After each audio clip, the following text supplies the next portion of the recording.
A man who fixes other people's broken buildings doesn't belong here. Is that really what you think of me? Get out! Her mother tossed my bag onto the gravel without a word.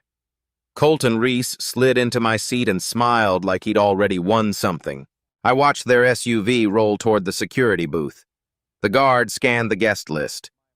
No results. Mallory pointed back at me. The gate opened, but not for her. The screen flashed 4 words: Spencer Locke Halden, sole family heir. Every guard and every camera in that driveway went completely still. My wife had just thrown the owner of this estate out of her car. If you're new here, hit subscribe before this story goes any further, because what happens next inside those gates is something you'll want to see through to the end. I've been restoring other people's history for 15 years. Libraries with cracked limestone columns, churches with rotting bell towers, courthouses whose facades had been slowly eaten by a century of weather. These were the places I spent most of my waking hours cleaning and rebuilding what others had written off as too far gone. My colleagues called it noble work. Mallory, in the last year of our marriage, called it a hobby that paid poorly. She wasn't always like that. I want to be honest about that because it's easy. Too easy to look back at a marriage that ended in a gravel driveway and decide the whole thing was a mistake from the beginning. It wasn't. 6 years ago, the night Mallory's father was rushed to the hospital after a cardiac event, I drove 3 hours in the rain without calling ahead. She didn't ask me to come. I just went. I sat beside her in that waiting room until 4 in the morning, not saying much, not doing anything heroic, just being there. She told me later that was the moment she knew she wanted to marry me. Not because I was impressive, because I showed up. The man she married lived in a rented house in the Richmond suburbs, drove a 12-year-old pickup truck, and thought a good Saturday meant spending the afternoon rewiring lath and plaster in a building most people had already forgotten existed. I wasn't embarrassed by any of it. I was good at what I did, and the work felt like it mattered. But somewhere between our 2nd and 3rd anniversary, I noticed Mallory had started answering the question, "What does your husband do?" with a tight smile and a subject change. She wasn't lying. She just stopped volunteering the truth. The change in her didn't happen overnight. It came in layers, the way damage comes to an old building slowly enough that you almost miss it until the structure starts to shift. Her friends were buying second homes. Her colleagues were getting mentioned in trade publications. Her mother, Denise, had a particular gift for calling at exactly the right moment to mention what some other woman's husband had just purchased or achieved. Mallory didn't become someone different. She became someone exhausted by the distance between the life she had and the life she'd started to believe she deserved.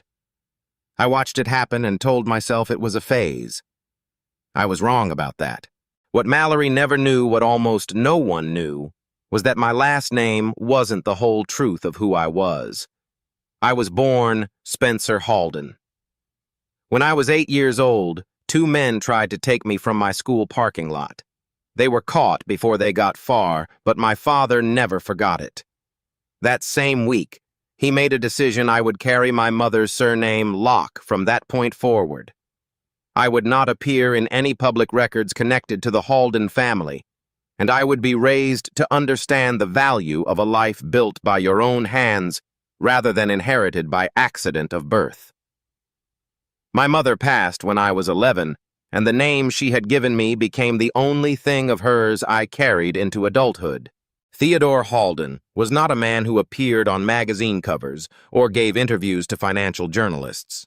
He built Halden Dominion Consortium from a small rail freight operation into a privately held conglomerate spanning clean energy, maritime shipping, satellite infrastructure, data systems, and water technology almost entirely out of the public eye. The company's true asset value had never been formally published. Most people in the financial world knew the name, but not the number. The number was over $1.1 trillion. He told me more than once, sitting in the study at Alderwick House, that the only people worth trusting were the ones who showed up before they knew what you were worth. I visited in secret a few times a year. My father and I would walk the trails through the property's backwoods, or sit arguing about the ethics of large-scale development, or the right way to structure a charitable endowment. I never brought Mallory.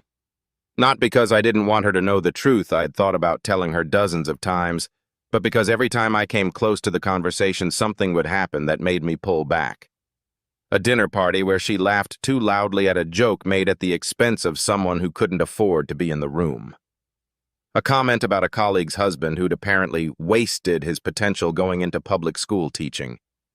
Small things, individually forgivable.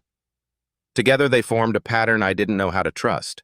I kept waiting for the version of Mallory who'd sat with me in that hospital waiting room to come back.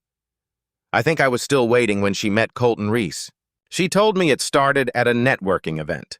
A new professional contact who ran a mid-sized investment fund and was charming in the way that men who've spent years cultivating charm tend to be. Colton began taking her to dinners at restaurants where the menu had no prices. He sent gifts, not flashy ones, but well-chosen ones, the kind that signal someone has been paying very close attention to you. He told her she was operating below her level. He made her feel in a very short period of time like the central problem in her life had a name, and that name was Spencer. What Mallory didn't know, what I wouldn't find out until much later, was that Colton had identified her before they ever met. His fund had been circling a clean energy subsidiary of Halden Dominion Consortium for 2 years, making quiet inquiries that were quietly deflected each time. His research team had cross-referenced every professional contact adjacent to Halden's inner network, and Mallory's communications firm had handled a minor contract for a company that shared an industry conference with one of Halden's subsidiaries. Her name appeared on the edge of a very long list. That was enough for Colton to decide she was worth pursuing, not because he knew the full extent of my connection to the family, but because any thread leading toward Alderwick was a thread worth pulling. He engineered the introduction. Everything after that was deliberate. My father found out. I didn't know this at the time, but Theodore's internal security team had flagged Colton Reese months before Mallory ever mentioned his name to me.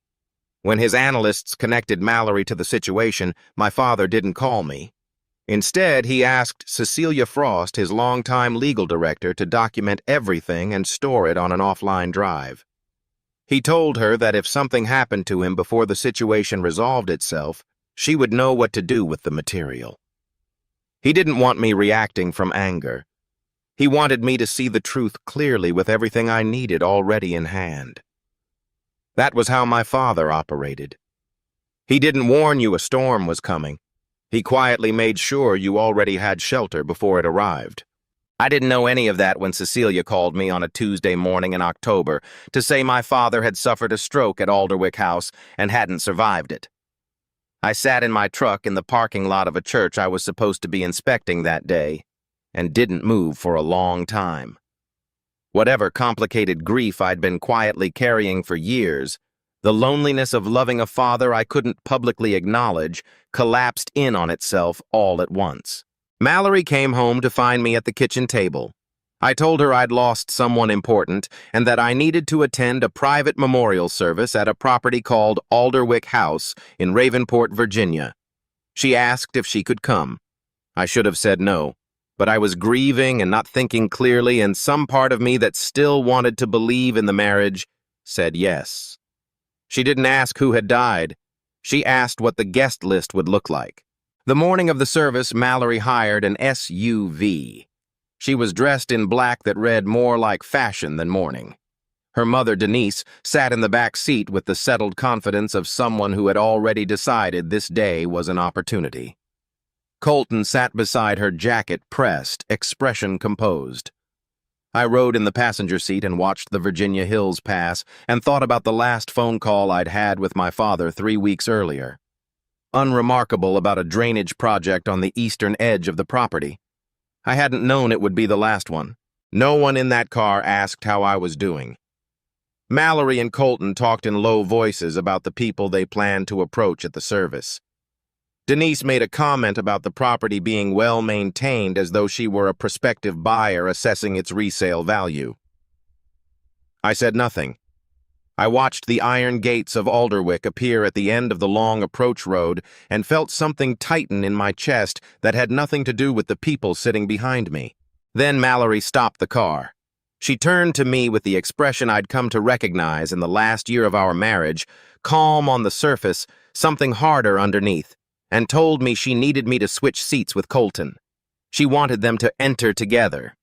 When I didn't move, she opened the passenger door, looked at me directly, and said, "A man who fixes other people's broken buildings doesn't belong walking through that gate. Get out." Her mother dropped my bag onto the gravel. Colton stepped out, walked around the front of the car, and settled into the seat I'd been removed from without looking at me once. Mallory said the marriage was over, her voice flat and final. "The way you close an account you've decided costs more than it returns." Then she drove the SUV forward toward the security booth. I stood in the driveway with my bag at my feet. The guard scanned his tablet. He looked up. He scanned again. Then he stepped back from the booth, and the main gate swung open, not for Mallory, but away from her. Bernard Quinn came through first, the way Bernard always moved, with unhurried certainty, followed by 6 members of the household staff. He stopped in front of me, straightened slightly, and said, "Welcome home, Mr. Spencer." Behind him, the identification screen mounted to the gatehouse wall displayed 4 words in plain white text: Spencer Locke Halden's sole family heir. Mallory was still in the driver's seat. I could see her face in the rearview mirror, the expression of someone who has just realized the ground they were standing on was never ground at all. I picked up my bag. Bernard fell into step beside me, and we walked through the gate together without a word. There was nothing that needed to be said. Bernard didn't take me through the main entrance. He led me around the east wing through the side corridor that my father had always preferred, the one lined with framed architectural drawings of Alderwick's original construction, dating back to the early 1900s. I used to walk this hallway as a child and wonder what kind of man commissions a building like this. By the time I was old enough to understand, I'd already decided I didn't want to be that kind of man. My father, to his credit, never tried to convince me otherwise. The house was full of people I half-recognized faces from my father's professional world board members, legal representatives, a few politicians whose names I knew from news coverage but had never met in person. They moved through the rooms with the particular restraint of people who understood something significant was happening and were performing their best version of solemnity. I moved through them without speaking. No one in that crowd knew who I was. That had always been the arrangement. Cecilia Frost met me in the hallway outside my father's private study. She was a trim woman in her late 50s with silver hair and the precise, unhurried manner of someone who had spent decades managing enormous consequences without raising her voice. She'd been with my father for over 20 years. If anyone understood what Theodore Halden had built and what it had cost him, it was Cecilia. She put her hand briefly on my arm, said she was sorry, and then said, "He left instructions. Before anything else today, you need to come inside." The study was exactly as I remembered it. The wide oak desk, the wall of books that were actually read rather than displayed, the brass clock on the mantelpiece that my father wound by hand every evening. Cecilia set a wooden box on the desk in front of me. Inside were 3 items: a handwritten letter, a small offline drive, and a playback device. She explained that my father had asked her to brief me on the practical contents of the letter before I read it in full. The key business instructions, the board contacts, the legal framework. She went through them methodically. Then she placed the box in front of me and said, "The rest is his in his own words. Take whatever time you need." I connected the drive and pressed play. My father appeared on the small screen, seated in this same chair in this same room. He looked older than I'd expected, thinner too, in a way I hadn't registered during our last phone call. He spoke without preamble, the way he always did, as though he'd already said the introductory version of this speech in his head and was moving directly to the part that mattered. He said, "I've known about Colton Reese for longer than you have. Our security team flagged him when his fund started making quiet inquiries about the clean energy division. This was more than a year ago. When your wife's name appeared in the same report, I asked Cecilia to document everything and keep it on the offline drive. I'm not telling you this because I wanted to test you or Mallory. I'm telling you because I couldn't protect what I built for 50 years and then leave you to defend it blind. He continued, I didn't intervene in your marriage. That was never my place. But I could make sure that when the truth finally surfaced, you'd have everything you needed to see it clearly and to act from a position of strength rather than shock. He looked directly at the camera before adding, The drive contains everything. Use it the way I would have used it, not to destroy people, to protect what matters. I sat in that chair for a long time after the recording ended. The grief I'd been managing since Tuesday morning shifted into something different, something that had no clean name. My father had watched this coming. He had built me a shelter before the storm arrived, and he'd done it quietly without ever making me feel managed or surveilled. That was the most Theodore Halden thing he could possibly have done. Cecilia gave me an hour before the reading began. The Alderwick library held about 60 people in the configuration. They'd arranged chairs in rows, facing a long table where Cecilia stood with a document folder and 2 legal associates. I found a seat near the back. Mallory had positioned herself and Colton toward the front, close to the board members, which told me she'd spent her one available hour working the room rather than thinking about what she was walking into. Denise sat beside her, posture, precise expression arranged into something designed to look like dignified grief. Cecilia read the disposition clearly and without editorial commentary. My father had left me the entirety of Alderwick House and its 70 surrounding acres. He had left me 64% of the voting shares in Halden Dominion Consortium, along with full control of the family's private investment networks, research endowments, and real estate holdings across 19 countries. The estimated total value of the estate exceeded $1.1 trillion. There was also a specific legal clause drafted by Cecilia and signed by my father 2 years prior stating that no spouse relative by marriage or external partner could access family shareholdings without a signed written authorization from Spencer Locke Halden. The room absorbed this in silence that lasted about 4 seconds. Then Mallory stood up. She crossed the room and reached for my hand. Less than 2 hours ago, she had told me our marriage was over through an open car window, while her mother dropped my bag into a gravel driveway. Now she was calling me sweetheart in front of 60 strangers and explaining to Cecilia that as my wife, she would naturally be standing by my side during this difficult time. I withdrew my hand from hers without saying anything. The room had heard the same clause I had. Colton attempted a different approach. He stood, adjusted his jacket, and introduced himself to Cecilia as a financial advisor with an interest in supporting Spencer's transition into the role. Cecilia looked at him the way a person looks at something they recognized some time ago and have simply been waiting to acknowledge. She said, "Mr. Reese. Yes, I know that name." The particular quality of her tone made several people in the room look down at their hands. I understood in that moment the full shape of what had been assembled around my marriage. Colton hadn't pursued Mallory because she was compelling, though she was. He hadn't stayed because he felt something for her, though he may have performed that convincingly enough to fool her. He had stayed because he believed she was a door, and he had been patient and careful and deliberate in positioning himself in front of it. That realization didn't make what Mallory had done smaller, but it made it more complicated in a way I hadn't expected to feel standing in my father's library. The days that followed were not quiet. Mallory requested a private conversation that evening. She said Colton had meant nothing, that the dinners and the gifts had been professional relationship building, that the pressure of living below her potential had warped her judgment temporarily. When she saw that explanation wasn't landing, she changed direction entirely. She told me that I had built our marriage on a lie, that 6 years of concealing my father's identity constituted a fundamental betrayal, and that she had been a participant in a test she'd never agreed to take. There was enough truth in that framing to make it difficult to dismiss cleanly, and I think she knew that. Her mother backed every version of this argument with the particular conviction of someone who had never once considered that she might be wrong. Denise told anyone who would listen that the Halden family had used Mallory as an unwitting subject in some kind of social experiment and that her daughter was the real victim of the day's events. Colton, meanwhile, had been busy. He'd spent those same hours making calls to 3 board members who had long-standing reservations about the succession men who had served under my father's oversight and were skeptical for legitimate professional reasons about handing a trillion-dollar operation to someone whose public resume consisted of church restoration projects in Central Virginia.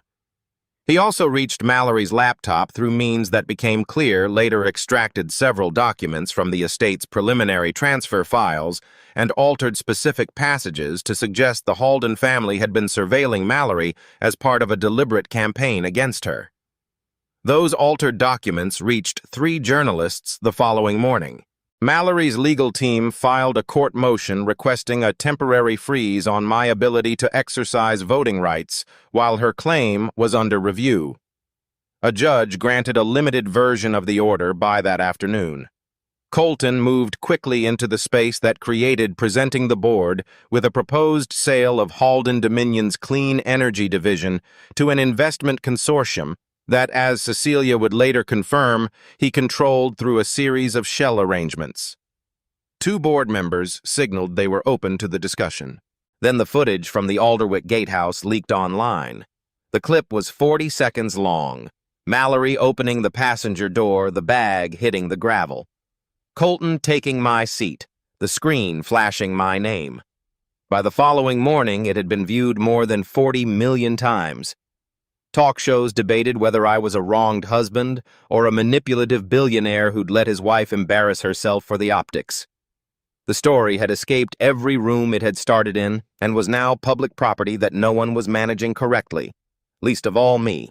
I went back to my father's study that night.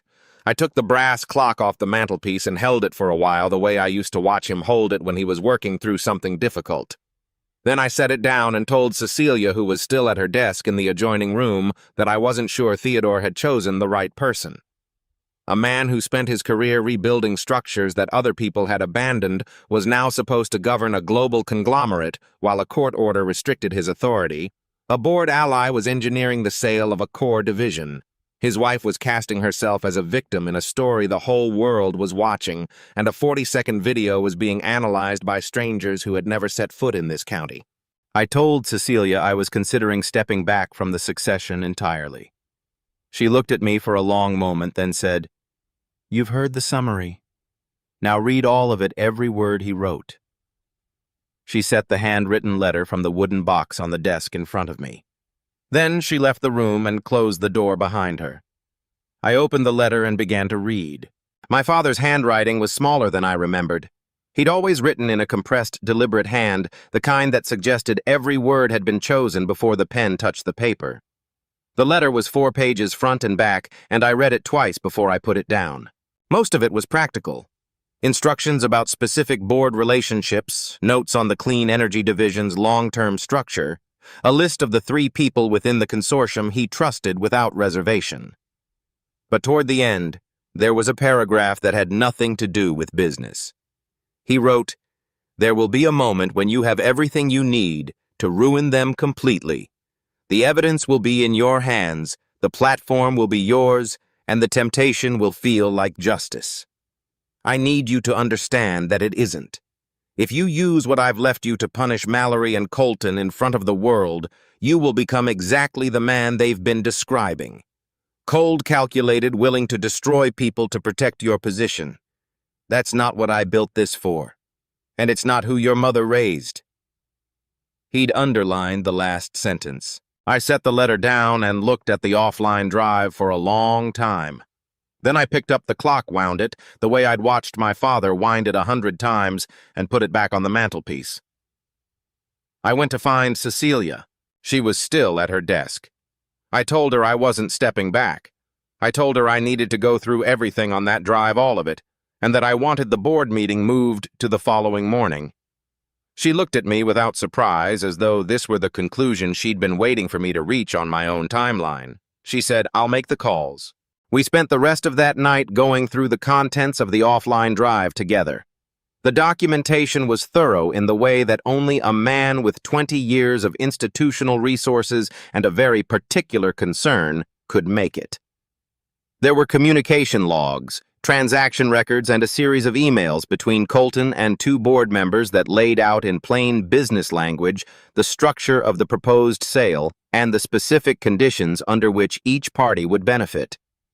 There was also a complete recording from the gatehouse security system, not the 40-second clip that had circulated online, but the full sequence, including the conversation between Mallory and Colton in the car, before the SUV reached the booth in which Colton outlined which executives he planned to approach at the memorial service and what he expected Mallory to facilitate. Her voice in that recording was different from the voice she'd used in the library the day before. She sounded like someone being led somewhere she hadn't fully chosen to go. I noted that, set it aside and focused on what the morning required. The emergency board session was held in Alderwick's formal meeting room, a long, wood-paneled space my father had used for exactly this kind of purpose, with a table that seated 20 and windows that looked out over the eastern lawn. Colton arrived with the two board members who had signaled openness to his proposal. They came in together, which told me they'd already met that morning and agreed on their approach. Colton positioned himself near the head of the table with the easy confidence of a man who has rehearsed the room in his head and found it favorable. He opened by addressing the board directly. He said that the current situation, a contested succession, an active court order, and a very public scandal created conditions that were genuinely dangerous for the consortium's stability. He said that a controlled divestiture of the clean energy division would protect the asset's value while the governance questions were resolved. He spoke about fiduciary responsibility. He used the word stewardship 3 times. He was very good at it. I let him finish. Then I stood up. I said that before we discussed any transactions, I needed the board to understand the full context of what had brought us to this room. I would start with something I should have addressed a long time ago. I had concealed the truth of my identity from my wife for the duration of our marriage, and that was wrong. I wasn't asking the board to weigh in on my marriage. I was acknowledging it plainly because what came next required them to know I wasn't standing in front of them as someone without fault. I wanted them to hear the rest from a man who had already accounted for his own failures. Then I nodded to Cecilia. She presented the material methodically. The communication logs first, then the transaction structure, then the emails. She walked the board through the timeline Colton's initial inquiries into the clean energy division, the identification of Mallory's firm as a peripheral contact point, the documented approach to Mallory, and the parallel engagement with the two board members currently seated at this table. She was precise and unhurried, and the room got very quiet in the particular way rooms go quiet when the people in them realize they have been watching something from the wrong angle. Then Cecilia played the audio. In the first recording, Colton's voice was warm and reassuring. He was telling Mallory that once the transition was complete, once they had what they needed from the consortium, they could move forward together. In the second recording, made 3 days later in a call with one of his financial partners, his voice was different, efficient, conclusive. He said Mallory had served her purpose and that he'd exit the personal arrangement as soon as the signatures were secured. He said it the way you discuss closing a position in a market you no longer need exposure to. Mallory was seated near the back of the room. She had come in with her legal representative and had been composed until that moment. I watched her face when the second recording played. She didn't react visibly. No tears. No outburst. She just went very still, the way a person goes still when something they suspected but hadn't let themselves believe has been confirmed out loud in front of witnesses. I had seen that expression on her face once before, years ago, in a different context, and the recognition of it made me feel something I hadn't expected to feel in that room, which was sorrow. Not for myself, for the version of her that had been taken apart quietly by someone who knew exactly which pieces to remove. The two board members who had aligned with Colton did not speak for the remainder of the session. The rest of the board voted to reject the proposed sale, to suspend both members pending formal review, and to refer the matter, the data theft, the document alteration, the coordinated manipulation of a governance process to the appropriate regulatory and investigative bodies. Cecilia presented the original unaltered succession documents, and the board voted to formally recognize my authority as Theodore Halden's sole heir and the new chair of Halden Dominion Consortium. The motion passed by a margin that left no room for ambiguity. Colton left the building with his legal team without speaking to anyone. He didn't look at Mallory on the way out. I asked Bernard to arrange a few minutes alone in the garden. The garden at Alderwick ran along the south face of the house, boxwood hedges, old stone paths, a fountain that my father had never once turned off during the months he was in residence, because he said the sound helped him think. I was standing near the fountain when Mallory came out through the side door and stood a few feet away. She didn't try to explain herself the way she had the night before. She said, "I knew something was wrong with him. Not at first I believed what he was showing me. But somewhere in the middle of it I knew. And I kept going anyway because I had already decided that whatever he was better than what I had." She looked at the fountain rather than at me. I think I told myself that for so long that I started performing it instead of feeling it. And I stopped being able to tell the difference. I thought about the hospital waiting room. I thought about the drive in the rain. I thought about how long I had watched the woman I married slowly replace herself with someone she thought the world would take more seriously, and how I had kept waiting for the original to return instead of accepting that people move in the direction of their choices, not their origins. I said, "Money didn't make you cruel, Mallory. It gave you a reason to stop hiding the choices you were already making." I said it without anger because by that point the anger had been replaced by something more like clarity. "I hope you figure out who you actually are when nobody's watching. I mean that." She went back inside.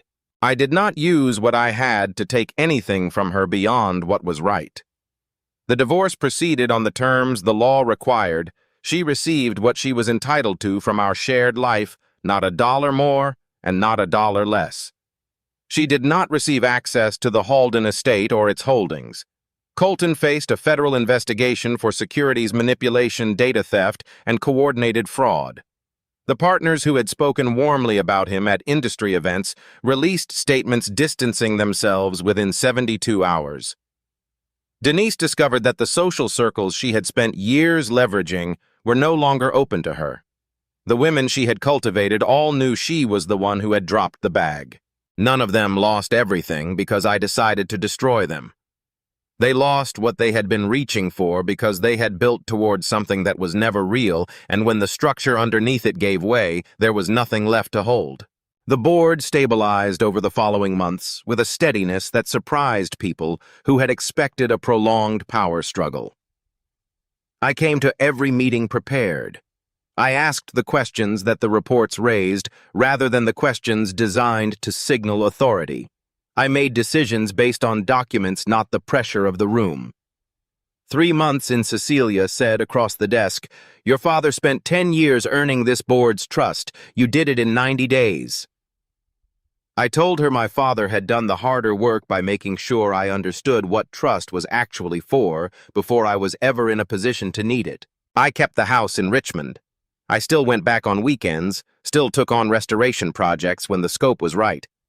Not because I needed the income or was performing some version of humility for an audience, but because those buildings were where I had learned what I knew about the patience required to repair something the world had decided wasn't worth saving. That knowledge turned out to be more transferable than I'd expected. A portion of Alderwick House was converted into a vocational training center, free open to young people from low-income households, staffed by instructors paid properly, because my father had always believed that education delivered on the cheap produce's results worth exactly what they cost. Unused land on the eastern section of the property was developed into housing for staff families and veterans. I established the Theodore Halden Foundation for Community Preservation, funded from consortium earnings dedicated to restoring schools, libraries, and water infrastructure in towns that the larger economy had quietly left behind. One afternoon in late spring, I was standing at the gate, the same spot where my bag had hit the gravel, when Bernard came to walk with me up to the house. He asked, the way he occasionally asked things he already knew the answer to, whether I'd considered replacing the old gatehouse, whether a new entrance might suit the property better given everything that had happened there. I told him no. The gate stayed exactly where it was. We walked up the drive together in the quiet that Alderwick carried in late afternoon, when the light came low through the tree line, and the fountain was the only sound. At the front door, I looked up at the window of the study on the second floor, at the room where my father had sat in that chair and recorded a message for a son he trusted to eventually find his footing, and I said quietly, "I didn't hold on to what you built by destroying them. I held on to it by not becoming them." The door opened, I went inside. And maybe that's the thing worth sitting with. Not the gate, not the number on the inheritance screen, but the question of what we're actually building toward in the relationships we choose. Spencer didn't lose his marriage the day Mallory told him to get out of the car. He lost it slowly across 6 years of quiet moments when respect started to disappear, and neither of them said anything. Money didn't create that damage. It just made it impossible to ignore any longer. The most powerful thing Spencer did wasn't exposing Colton in that boardroom. It was walking out of it without becoming the kind of man who needed to. If this story stayed with you, share it with someone who needs to hear it. And if you haven't subscribed yet, we'd love to have you here for the next one.